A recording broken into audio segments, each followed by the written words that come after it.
are currently getting paid to write about anime? Do we have anyone who is currently writing about anime for money? Oh, we got one guy and we got two. No, we got got three people. That's really awesome. So you can see what percentage of the average crowd gets paid to write about anime. It's not a common job, but the cool thing is you can actually do it. Normally, when I come and do these panels, I've been throwing this panel pretty much every year. Every year we sort of take stock of where the industry is at and whether or not you still can get paid to do it. The answer is yes, and the answer is right now it's actually easier to get paid than it's ever been before to write about this stuff. But there's a crucial choice ahead of you if you want to do this at all, and that is, do you want it to be your career or do you want it to be your hobby? Both of those are perfectly viable, and you can get paid doing both. But you really need to pick which one of those it's going to be. And the reason for that is it's actually really important. It's going to be what motivates you to do it. And it sets your personal expectations for what's going to happen in your career as a writer. So if you say, this is just a hobby, I would love to write for Anime News Network, Otaku USA, Crunchyroll News, I would love to write for those places, but I don't want to stake my living on it. I just want to make 50, 75, 100 bucks, 200 bucks, 400 bucks a month writing about anime, and then I also get to work with some of my favorite writers on these sites, and I have a day job otherwise. That is a perfectly valid thing, and we're going to talk about how you can do that here. You can also turn this into a career, which is way harder, and there are almost no career jobs right now, and I would actually advise against going into writing specifically on the internet as a career. There will always be jobs in editorial management, so we're going to talk about that a little bit. But if you're thinking, I'm just going to write about anime, Japanese cartoons, and that's going to pay all my bills, sorry man, that job does not exist. I don't know anyone who does that exclusively and still manages to keep the lights on and fantasize about having a family one day, and, that kind of thing. So can I get a show of hands here? Who already does hobbyist writing? You write about anime for yourself online already, without getting paid for it. Go ahead and raise your hand. Okay, so we got about 10, 15 of you. That's great. You're already doing the right thing. You may not need any help from me. Go ahead and get up, and you can take off to the rest of the con. You're doing the first step already, which is fantastic. This is super cliche advice, and absolutely everyone tells you this, but just write, just start writing, and you really should. And I used to just say, just write. I would say that the advice I give people now is, if you want to do a piece, you want to work on it, pick one thing. Don't just fire off a bunch of slapdash stuff. If you want to create a writing sample, say you want to get hired by me, create what you would consider to be your perfect writing sample. So that could be a feature article. Say you really want to write about heroism in My Hero Academia. Write 800 words, solid 800 words on My Hero Academia. Post it on your Tumblr, on your WordPress. Make that your example of your writing and show that to people. You can do the slapdash stuff wherever you want. You can fire off things on WordPress, whatever. But have that one sample that you're really proud of, that you worked on like you were getting paid. And then show that to the people that might pay you to write it. That is something I really strongly recommend, because it'll also help you figure out how you work creatively. So while you're working on that big feature piece, you'll figure out how it is you're going to structure these things, and moving forward, that'll help you work with an editor at a publication that's going to help you out. So I should say at this point, so this doesn't just turn into an enormous monologue. Feel free to raise your hand and ask questions at any time. You can interrupt me. I love you to death. I'm going to give you this one, but you've got to chill a little bit. But go ahead.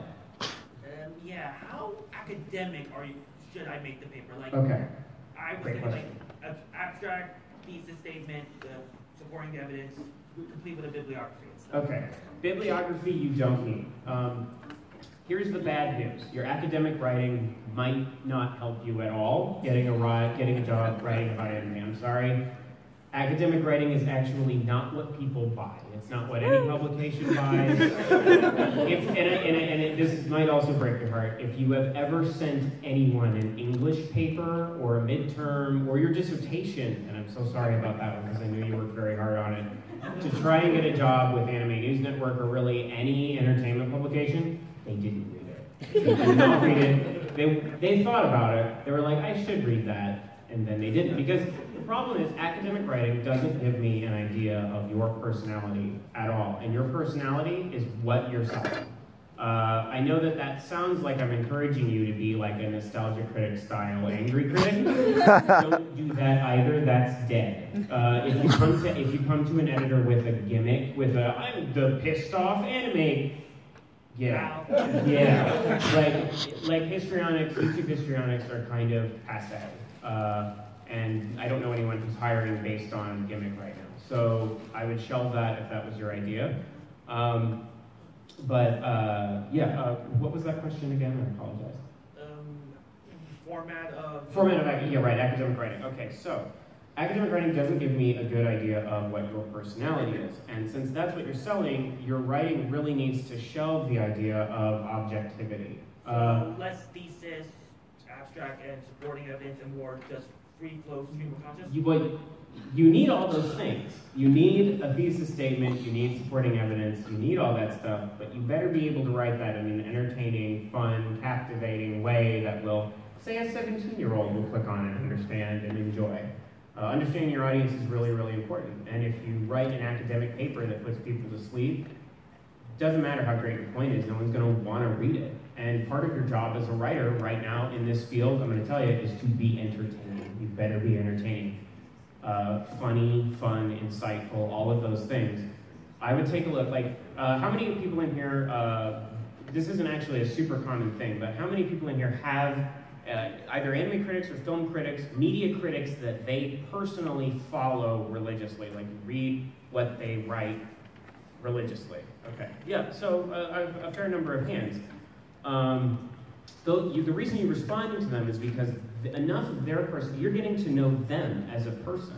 The internet has this really dumb idea that reviews are supposed to be objective, and the reviewer's job is to just do like consumer report style product reviews. I'll tell you, there is a job for that. There are publications that hire that, and if you want to get involved in that, that's a really specific type of job that you will get hired full-time to do, in addition to a ton of other editorial duties at a magazine that largely will be marketing. So what you're largely doing at that point is marketing work, which can also be a great career if you're interested in it. But if that's what you want to focus on that independently of what you're writing that will have your personality, who you are.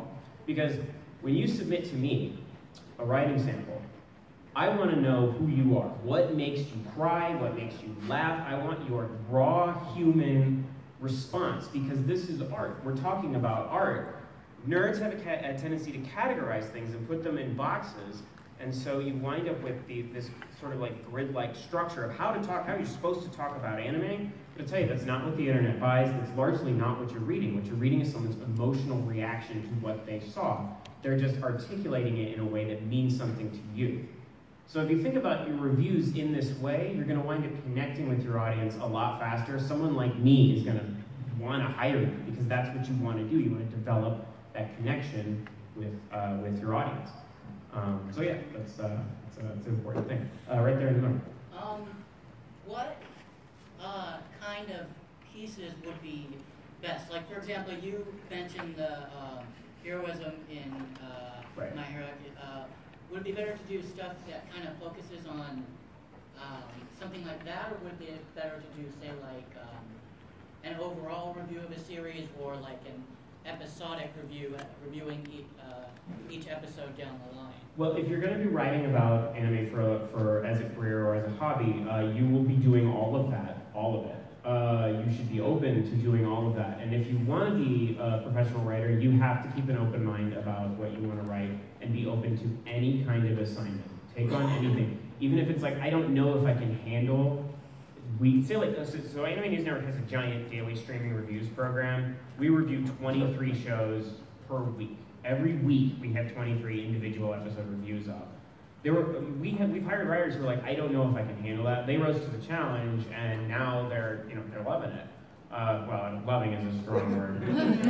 They're tolerating it. They're enduring it. That's really more what I'm talking about.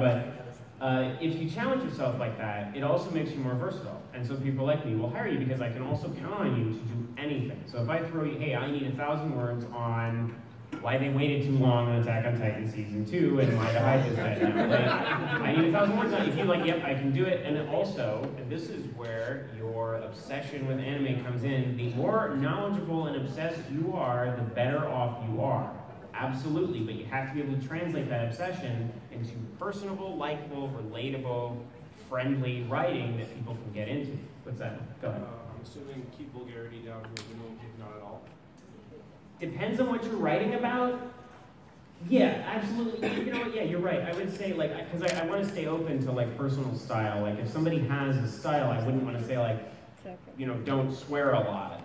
But at the same time, if you have that, if it's like, that's my thing, I swear a lot. Like, say, like, your film critic, Hulk, who still does the all caps thing, and I love that guy. I think he's a brilliant writer, but I wish he would stop with the all caps. Even now, after all these years, it's like, dude, you stuck with it. We respect you for sticking with it for that long, but please drop it. Like, so you gotta be careful about that stuff. But I would say for any mainstream publication, absolutely don't swear. If you're writing for yourself, swearing can be funny and super effective. If you have a review with like one really well-placed F-bomb, I'm gonna laugh and probably hire you. So like, just it depends on your personal style. Like if like my writing voice, actually swearing comes to it a little naturally.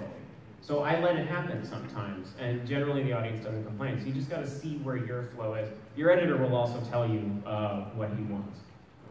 Go ahead, did you have a follow-up? Yeah, I think one more.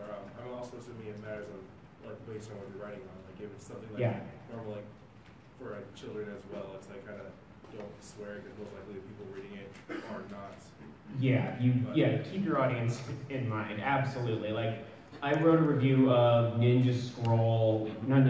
Afro Samurai Resurrection. Oh gosh. You can swear in that review. Like crayon shin, you know. Right, sure. Yeah, it's something like that. Right there in the chopper. Sometimes, thank you. Sometimes I watch some episode recaps of popular TV shows such as Mad Men or Game of Thrones. And, well, sometimes they have spoilers. But anyway, I was thinking, is that something that the industry is looking to writers to provide? Like, just saying what tropes, motifs, just like analyzing symbols in a particular episode of anime. Can you tell me an example of an outlet that does what you're describing? There's one called The Orange Couch on YouTube. Okay. That's just like every episode of Mad Men, they talk about, okay, well, the actor... They break it down for you. Yeah, break it down, like what is the symbolism of the character's action in this So, scene? yeah, okay, I get what you're saying. For that sort of thing, you would want to pick, like, I can only speak for Anime News Network, but if you came to me with something like that, I would say, okay, if you have an idea about, let's say, I'm going to take One Punch Man, and I want to talk about the use of the color yellow in One Punch Man. I want to talk about that. I wouldn't ask for your entire semiotic breakdown of One Punch Man, but if you can give me a cool article that's 800 words on specifically the use of yellow in One Punch Man, I will take it. And that would be an interesting thing. You got to figure out how to compartmentalize that skill. So if you have that skill, if you have that talent, you can break down a show like those people did with Mad Men. You can do that with anime. That's absolutely valuable skill. But figure out how to sell it to a publication like me that wants fun, but also informative. Like that's kind of the 1-2 punch that I'm always looking for. If you have something fun and you can entertain and educate my audience and me maybe, you're hired. Like that's the way it goes. It actually doesn't really matter what your education level is. And this is one of my notes. Literally the only thing that matters right now, it seems, in entertainment journalism, if you want to do review writing and op-ed stuff, is you have to have a great personality, really high quality writing, and you need to be able to hit your deadlines. So if you're worried about your education or your background or who you are or any of that stuff, throw it out the window and start writing. I'm not going to look at your resume really at all. Let me put it to you this way. You can only impress an editor with what you have on your resume. If you have some embarrassing like high school newspaper thing on there, I don't care, man. I actually think it's kind of cool that you were proud enough of that to represent yourself with it, and I'm going to give it a serious look. Like, don't ever feel like you need to be self-conscious about where your writing came from. Because if you're trying hard in your writing, you should be proud of every single piece of published work, no matter where it came from. And if the editor you're submitting to isn't a jerk, he's going to feel the same way. So you can't be unimpressive. You can only be impressive. You can only go up. Right there. What are the types of writing would you say is hiring right now? You're talking about entertainment journalism. Right. You're talking about op-ed or reviews or something. Yeah, sorry. It's a nebulous mass, really, unfortunately. So at Anime News Network, I run our editorial department. That's everything that is not news, the interest feed. The interest feed is like fun Japan thing, whatever, you know. It's not as hard as news gets in entertainment, in world of entertainment. Those jobs are separate. That's kind of a different job. Writing for news is not what I'm talking about. What I handle at Anime News Network is feature editorial. So you won't believe how, like, I hate to use a clickbait title, but it's like, you know, you can't believe how racist My Hero Academia is, or whatever, you know, something like that. Like, somebody might publish something like that. That's editorial op-ed. Full-length reviews, so I reviewed Season 2 of Space Dandy, here's my review. I reviewed Episode 3 of Space Dandy, here's my review. You know, that's all editorial. And that entire umbrella, so if you're writing an opinion piece, if it includes your opinion, it goes under my umbrella. That's all feature writing. So that's generally what I'm talking about. The type of stuff, like Crunchyroll does this kind of thing now. They recently started up a program where they're also doing editorial. You can find articles about ReZero on their site now and stuff like that. That's what they're talking about. And it's always single topic, popular show. People want to read about single topic on popular show. And that's the thing. And the thing is, like, people like complain about it and they call it clickbait stuff, but this is just what fans and friends talk about among themselves, articulated nicely and put in a place where people can enjoy and appreciate it. So really, you're just sort of organizing your thoughts. It's kind of an interesting way to think about it, but that is definitely what I'm talking about. That umbrella, it's kind of a big umbrella, but that's what I'm talking about. I wanted to take one from the back, all the way in the back there. Way in the back, yeah, you. How do you feel about like top 5 lists that you commonly see on the internet? Top 5 lists are fun to read, fun to write, and I don't really see a downside. People love to bitch about them, so just keep making them.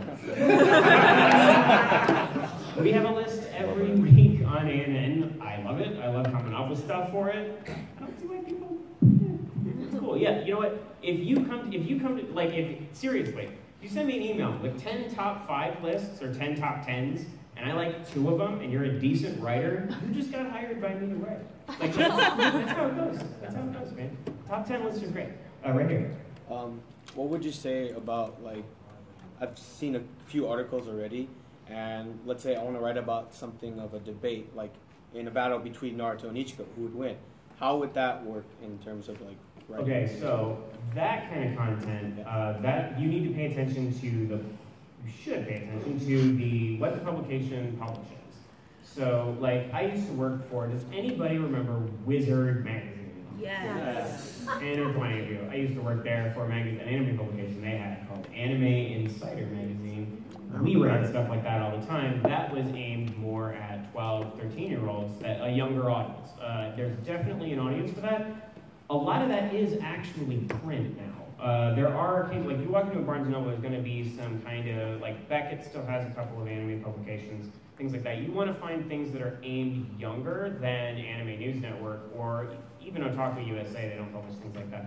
And unfortunately, off the top of my head, I can't think of any that do, but there are publications out there that do that, and you should, if you want to use that as your writing sample, make sure you're submitting to a publication that uses it, because I personally won't click on, here's my fan fiction showdown. Like, I won't do that.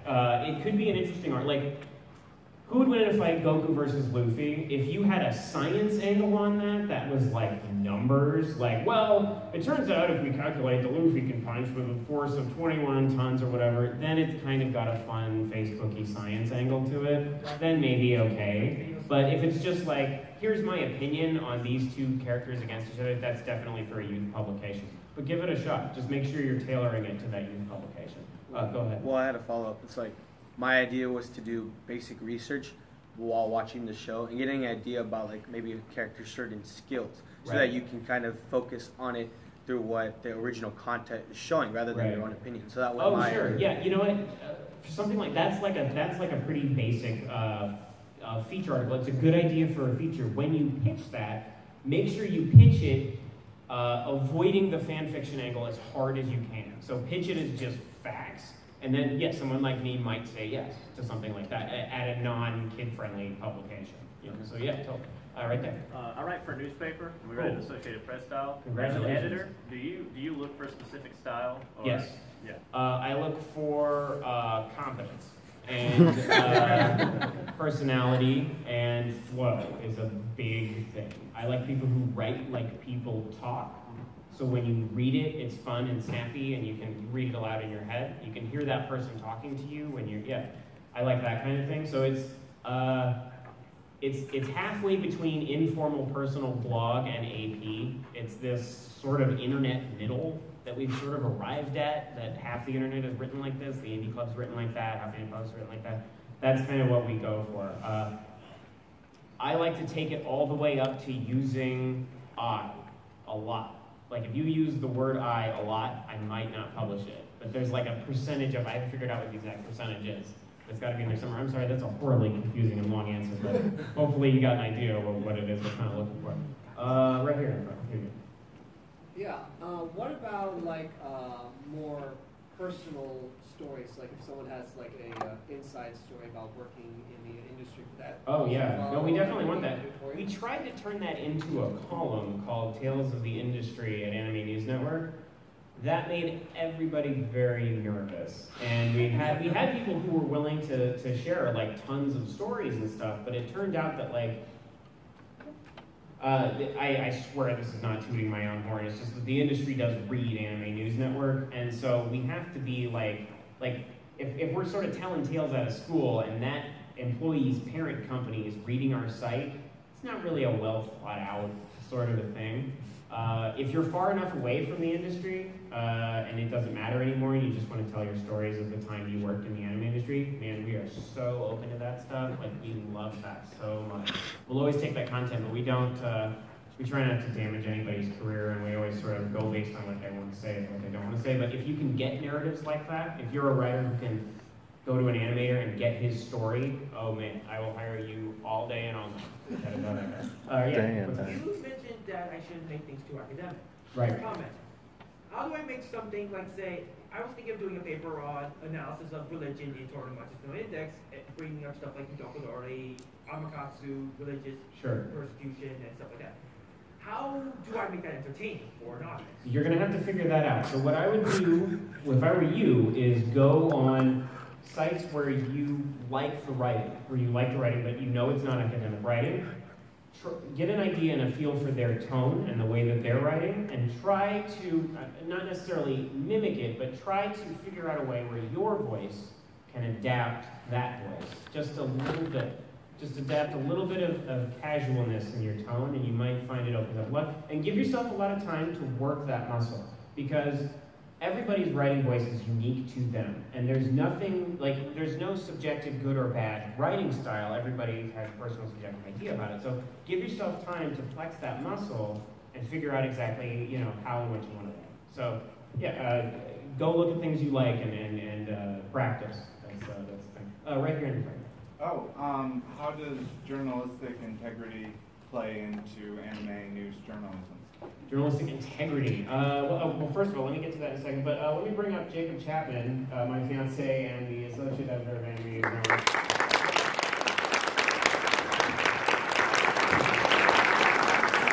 Jacob spent this morning doing Creepy Guide. I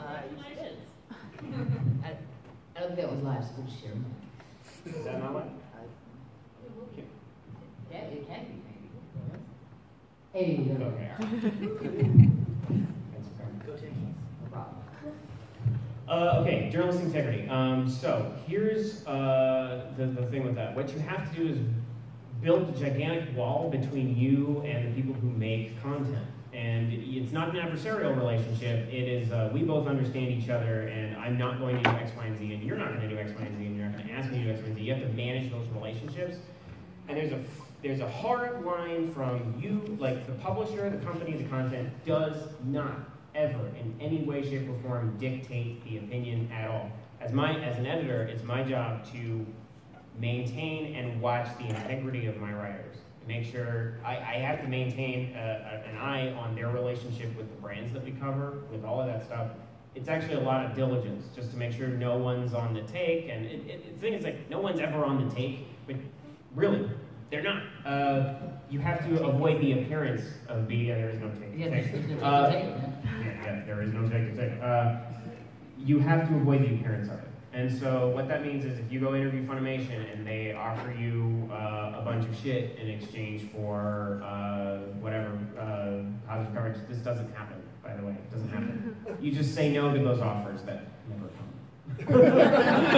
You say no to that stuff. I mean, like you use your personal moral compass. You know when you're being compromised. Like, most people can figure that out, and the idea that there's some grand conspiracy and that these companies are all going to, like...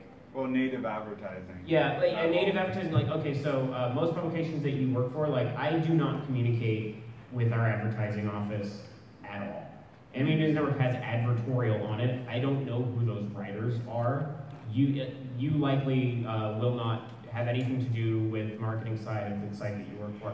If you are ever asked to have something to do with the marketing side of the site that you work for, vet it first. Make sure that they are not paying you for an opinion. Just make sure that they are not doing that. You have to make sure that those expectations are not being placed on you.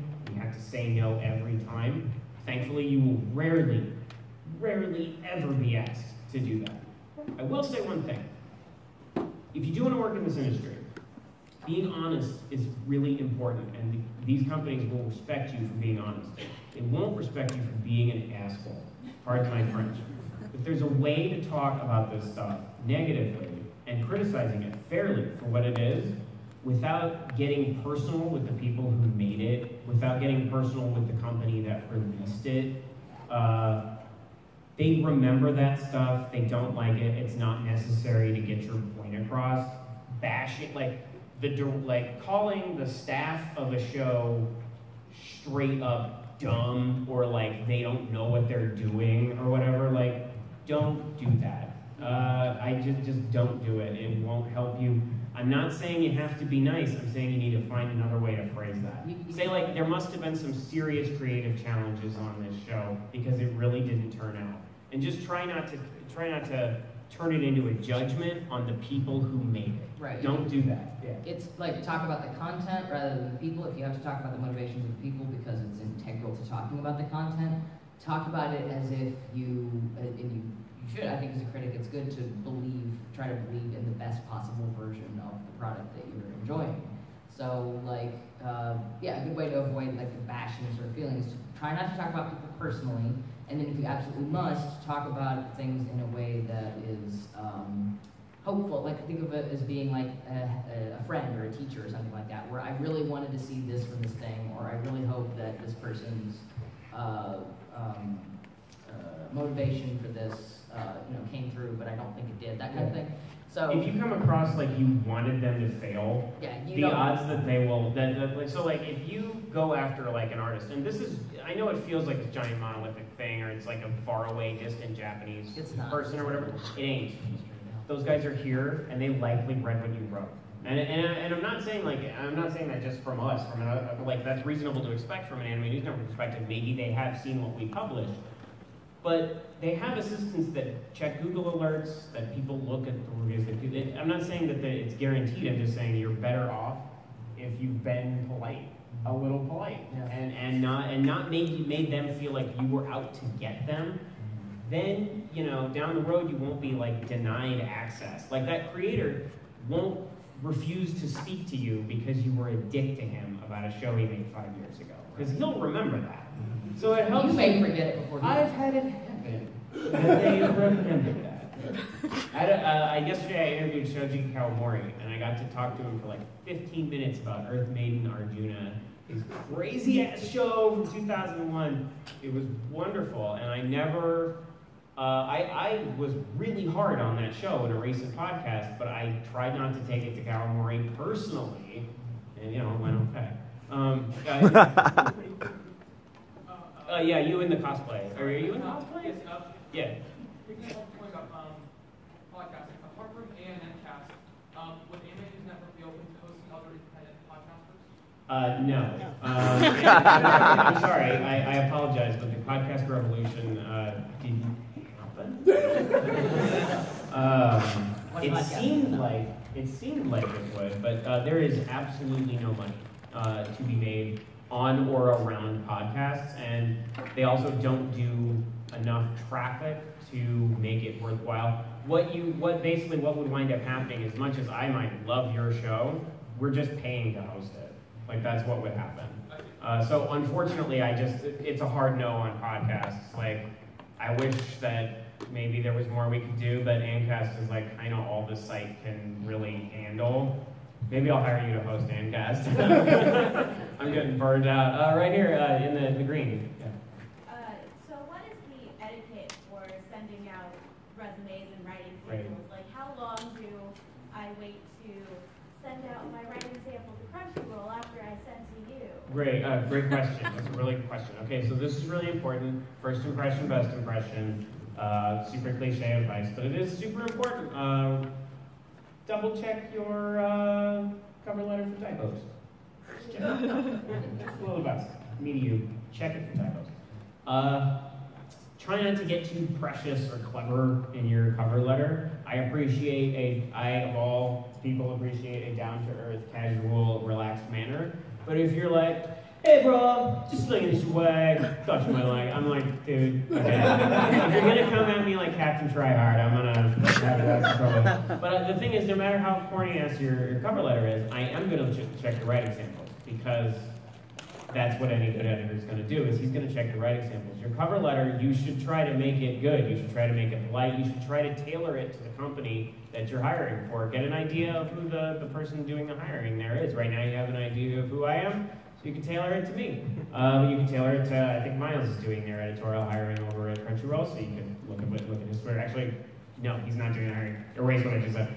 I don't know who's doing the editorial hiring over there, but look at their site, look at what their editorial is, and then try to tailor your cover letter to sort of match that attitude just a little bit with what you coming forward. Only ever send 2 writing samples, because they're only ever going to look at 2, and make those 2 your absolute best. Your resume should be short and sweet. Doesn't have to be super long. They might not even look at it. Make it easy for them. Make it easy for them to get in touch with you. Make it easy. Reply quickly if they do get in touch with you. And don't worry, if you submit to Crunchyroll and unless they're hiring editorial, like hiring full time, you can work for 15 different publications at once as a freelancer. So the only thing you can't do is sell me writing that you've already sold to Crunchyroll, or sell me the same idea that you've already sold to Crunchyroll. So if you go to Crunchyroll and say, hey, I want to do, come up with an editorial feature. Piece on